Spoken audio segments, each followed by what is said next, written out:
21 जुलाई 2025 air India की flight AI2403 take off कर रही थी from Delhi to Kolkata at speed of 155 kilometre per hour and इतने स्पीड में उसने अपना टेक ऑफ अबॉर्ट कर दिया। इमेजिन आप एक प्लेन में बैठे हो, टेक ऑफ हो रहा है, अचानक से अबॉर्ट हो जाता है।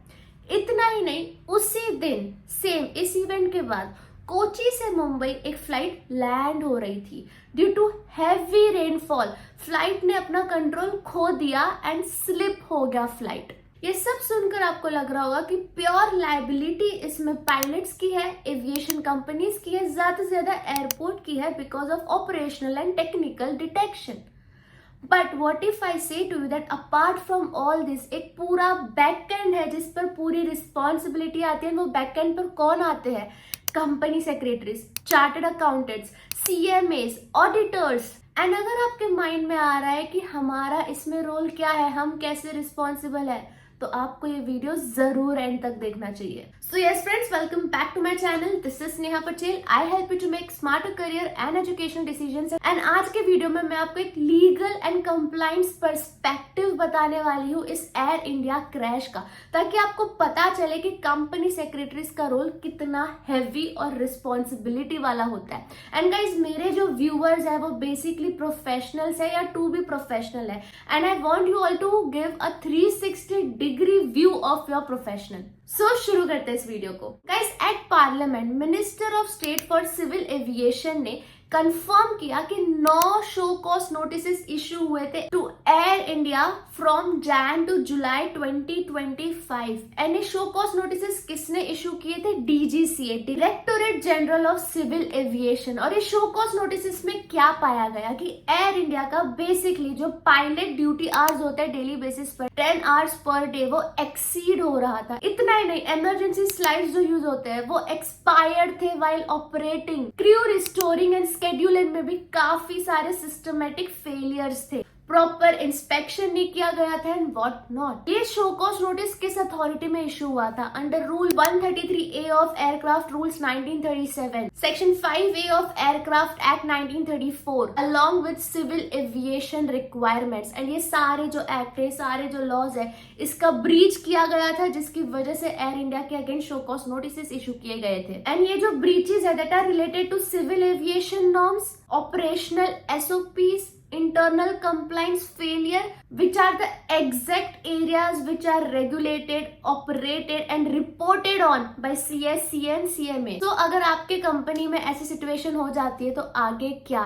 एज ए CS हम इसका रिप्लाई करेंगे। एंड डेफिनेटली एयर इंडिया के company secretary and compliance and legal team ने भी यही किया। उन्होंने पूरे प्रॉपर लीगल रिप्लाईज किए with root cause reports, preventive action reports, internal audits and de-rostering of supportive executives. ये सारे DGCA के मैंडेटेड टाइमलाइन के अंदर ही रिपोर्ट किए गए थे। एंड गाइस, इतना ही नहीं, जो आप बोर्ड रिपोर्ट पढ़ते हो सेक्शन 134, उसमें जो मटेरियल डेवलपमेंट का पार्ट आता है उसमें भी ये सारी चीजें रिपोर्ट होती है। Rule 8 sub rule 5 of companies accounts rule में भी हमें रिपोर्टिंग इंश्योर करनी पड़ती है। How can we forget to work with internal teams in framing and implementing SOPs across various departments. ये सब किसका काम है? कंपनी सेक्रेटरीज का काम है। एंड अगर आप ये सोच रहे हो एज ए CS आप एक कंपनी में जाओगे एंड बस उसके बोर्ड मीटिंग्स अटेंड करोगे और मिनट्स बनाओगे, सो अगर ऐसी कोई सिचुएशन आपके कंपनी पर आ जाएगी और आपको पता ही नहीं होगा कि एविएशन के कितने सारे रूल्स होते हैं, एक्ट्स होते हैं,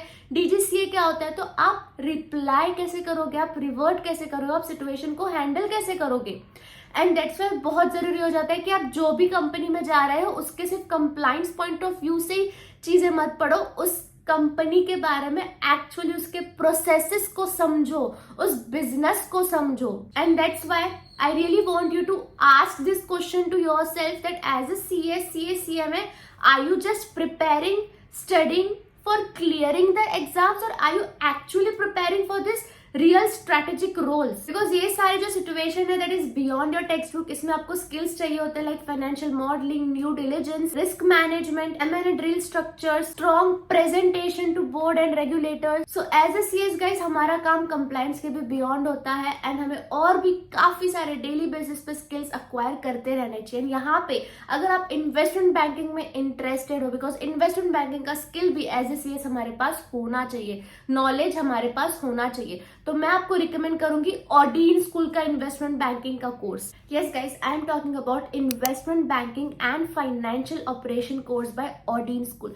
ये कोर्स बहुत ही ज्यादा स्पेशल है apart from other courses in the market, because this is specially backed by fee monk and expert professionals from Broadridge। ये 100% ऑनलाइन है। यहाँ पे आपको live plus real world cases के थ्रू सिखाया जाएगा। इसका जो सिलेबस है वो मैं आपको स्क्रीन पर शो कर देती हूँ, आप खुद देखिए कितना डिटेल्ड सिलेबस है, काफी सारी चीजें आप यहाँ पे पढ़ने वाले हो। द बेस्ट पार्ट पता है गाइस, इसमें सिर्फ लेक्चर्स ही नहीं होने वाले, projects, doubt solving sessions, practice test, mock interviews, ये सब भी होगा। और इतना ही नहीं, कोर्स कंप्लीट होने के बाद आपको एक प्रॉपर सर्टिफिकेट भी मिलेगा जो कुछ ऐसा दिखेगा एंड इसमें आपको proper hands on learning experience मिलेगा। और ये लोग सिर्फ आपको कोर्स खत्म होने तक का साथ नहीं देते, कोर्स खत्म होने के बाद भी सपोर्ट करते हैं, प्लेसमेंट सपोर्ट। यहाँ पे एक प्रॉपर डेडिकेटेड जॉब पोर्टल मिल जाता है आपको, जिसमें 600 से भी ज्यादा बड़ी कंपनीज है like Accenture, Bajaj, Tata, Infosys, EY and 10+ hiring sprints भी है।